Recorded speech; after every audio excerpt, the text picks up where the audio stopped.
The majestic Rocky Mountains. They stretch more than 3,000 miles from Canada to New Mexico. Theirs is an epic history of 80 million years, shaping the continent and the cultures that lived here.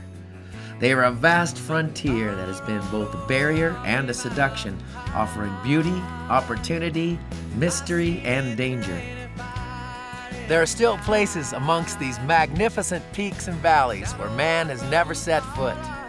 Come along with me, Ted Vigil, as we explore this fascination called the Rocky Mountains. Rocky Mountain High, Rocky Mountain High. Hi folks, thanks for stopping by. Today we're in Cripple Creek, Colorado, located about 45 miles west of Colorado Springs. Legend has it got its name from a cow who fell into the creek and broke her leg. In 1890, Robert Womack discovered a rich ore, and the last great Colorado gold rush began. Thousands of prospectors flocked to the region. It became one of the largest gold strikes in history. It's estimated $500 million worth of gold was dug from the Cripple Creek hills. Amazing. So what's left of a once thriving mining and gambling town? Well, let's take a look. I think you'll be surprised.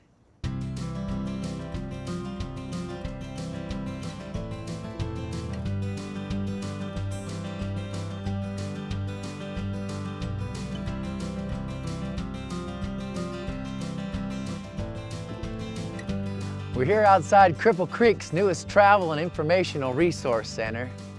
It overlooks the town and is a great source of information for the surrounding area. It would be a good idea to stop here before entering the town. It gives a great overview of all there is to see and do in the heart of gold mining history.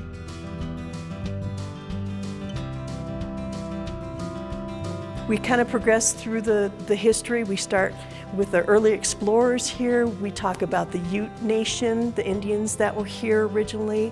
Then we talk about the first mining days, how the gold was discovered. And it's all, like I said, a real compact lesson, history lesson on Cripple Creek. This facility is designed in a style reminiscent of the town's heyday.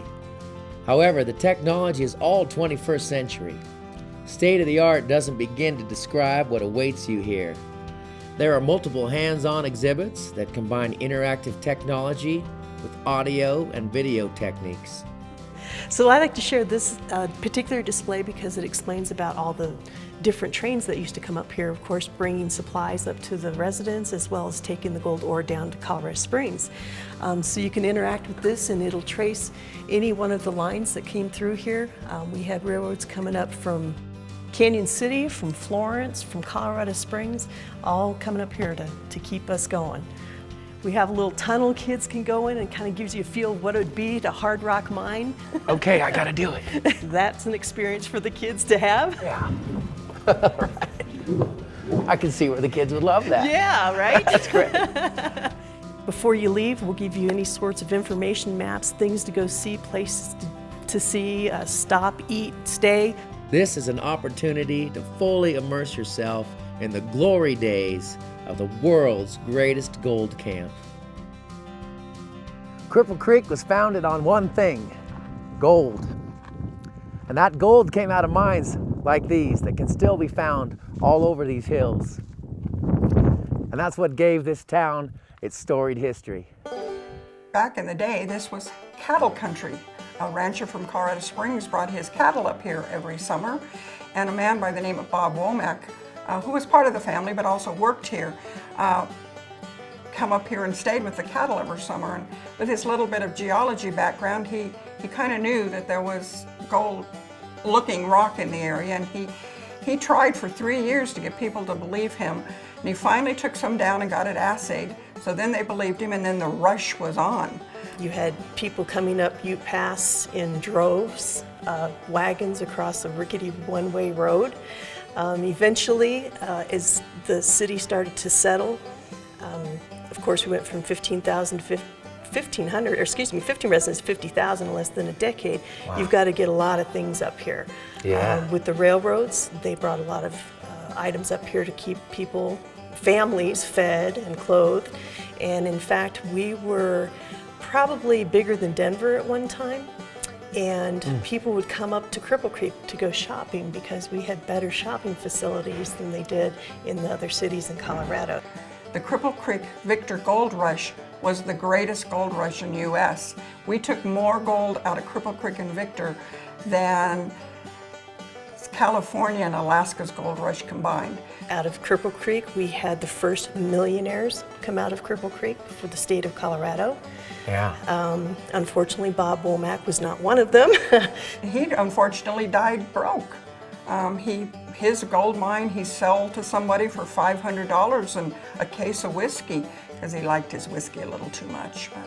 But there was over $4 million worth of gold taken out of that mine after he sold it. If you want to see active mining, can you actually go on a tour and go down into a mine? Yes, you can. The old Molly Kathleen mine, which is right across the highway from us, it is 1,000 feet. You go down, you see what the old hard rock mining was all about. The Molly Kathleen mine is still open today. It's a historic gold mine tour that descends 1,000 feet below ground, where visitors learn about the workings of the 1890s hard rock gold mine. Guided tours allow visitors to explore the overlapping evolution of all 4 mining phases used to extract gold from the Molly Kathleen. Beginning with a ride on a skip to the lower working levels of the mine, visitors witness the operation of numerous pieces of air-powered gold mining equipment and ride aboard the last air-powered tram. The educational tour reveals how gold veins appear in their natural state and explains the process used to extract gold ore for production. Adventurers of all ages can look forward to receiving a free gold ore specimen from the Molly Kathleen mine. And the Molly Kathleen is known for the fact that Molly Kathleen Gordner was the first woman to ever stake a claim in the state of Colorado, because you just didn't let women have own mines back in the day. So she is quite famous for that. A pioneer woman. Absolutely. Well, that's great. And you can still see active mining going on today. The current Cripple Creek Victor mine is in operation. It's one of the largest producing mines in the world Largest still today. in the world. Yes. Wow, I had no idea. I did not know that.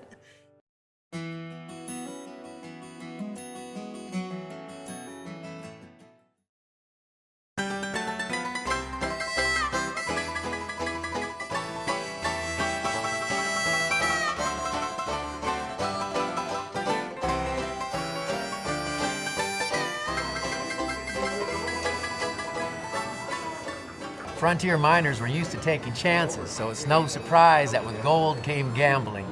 Saloons and gambling halls abounded, offering prospectors the chance to double their money or lose it all. Cripple Creek has kept up with the changing times and offers several state-of-the-art casinos to visit. But today we're stopping by Bronco Billys.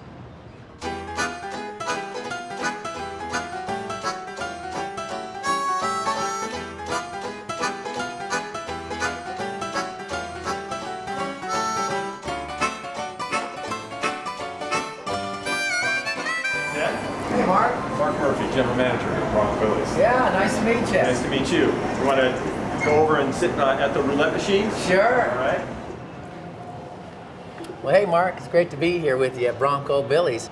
Well, Ted, it's nice to have you here. And gambling started in Cripple Creek back in October of 1991. So we just celebrated our 25th anniversary here at Bronco Billys, the 25th anniversary of gaming in the state of Colorado and in Cripple Creek. When we started, things were much smaller in this town. It was meant to be more of a mom and pop type casino environment. And over the years, it's evolved, and here we are with Bronco Billys having 800 slot machines, 24 hotel rooms, 5 restaurants, 300 employees.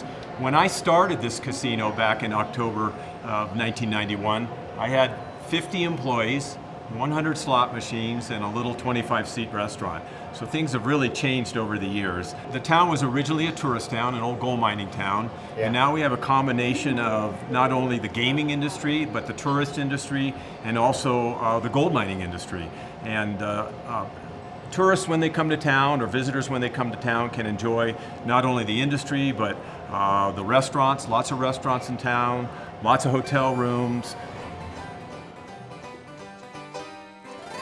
Bronco Billys has been awarded Best Casino multiple times. They offer the latest slot machines and still have a mix of the old school machines that never go out of style. The hotel offers exceptional accommodations. Besides gambling, Bronco Billys has an incredible selection of dining venues, from fine dining at the steakhouse to the diner atmosphere at the home cafe. There's Mexican and Asian as well. There's nothing like having a cold one at the end of a busy day, seeing the sights of this historic town.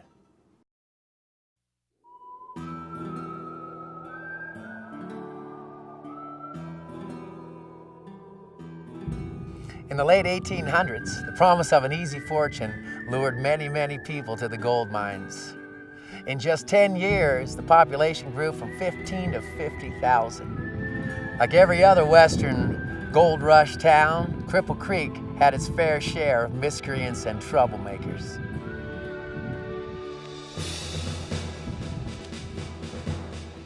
Fortunately, there was a brave group of men sworn to keep these rogues in line. Their legends and stories are preserved here at the Outlaws and Lawmen Jail Museum. Housed in a red brick building that served as the Teller County Jail for nearly 90 years, the museum gives visitors a taste of the shadier side of life in the world's greatest gold camp. It also gives a glimpse into the lives of the lawmen who were charged with keeping the peace. As you can imagine, the jail was never short of occupants. Besides holding local burglars, robbers, highwaymen, and other minor criminals, the jail was also used to hold more serious offenders, including Robert Curry, aka Bob Lee, a member of the Wild Bunch, who was captured hiding out in town.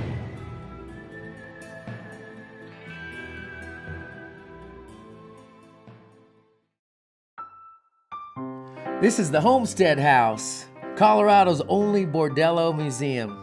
Formerly the most posh parlor house on Myers Avenue, the Homestead offers an informative guided tour that is indeed family friendly.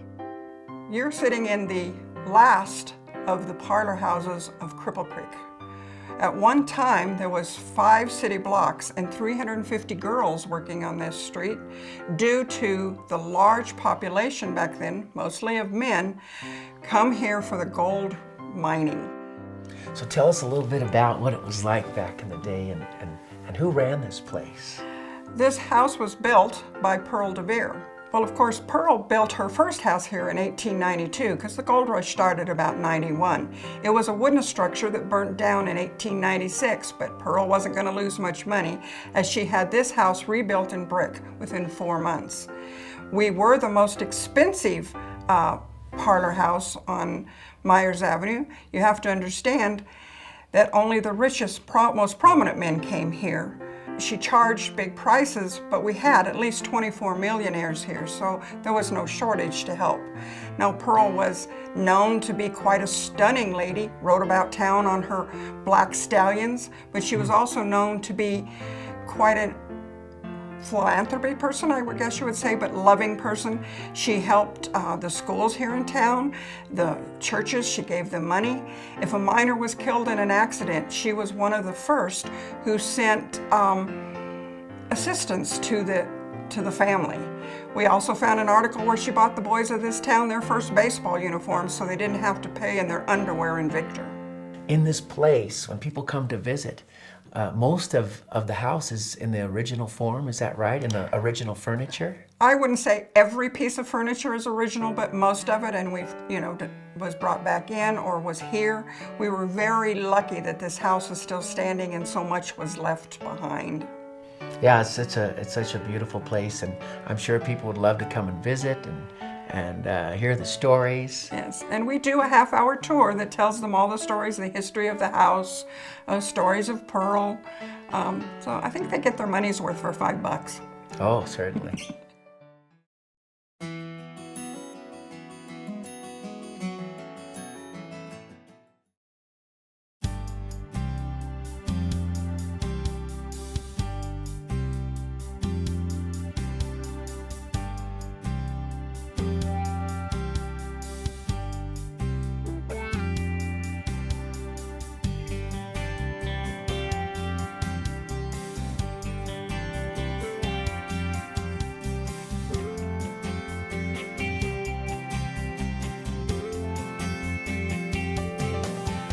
It's the events in Cripple Creek that make this exciting place even more thrilling. Whether the hilarious donkey races that fill Bennett Street during Donkey Derby days, or the vintage cars that rev during the Cruise Above the Clouds car show, you'll find all kinds of fun in this Colorado town. Donkey Derby Day's 84-year-old festival tops the list of favorite events. The race is a series of obstacles that the donkeys are led through down Main Street. Every February, the town holds its annual ice festival. Huge blocks of crystal clear ice? Yep. Chainsaws? Yep. Skilled ice sculptors? You bet. These talented carvers know how to use the tools of the trade, and they make some of the most incredible frozen masterpieces.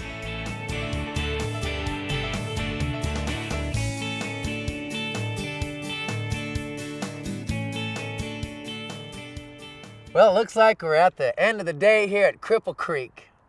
We hope you've all enjoyed the show today, and we look forward to seeing you again on Rocky Mountain Roads. Country roads take me home to a place I belong, West Virginia. My mama, take me home. Country roads, take me home to the place I belong. West Virginia, my mama.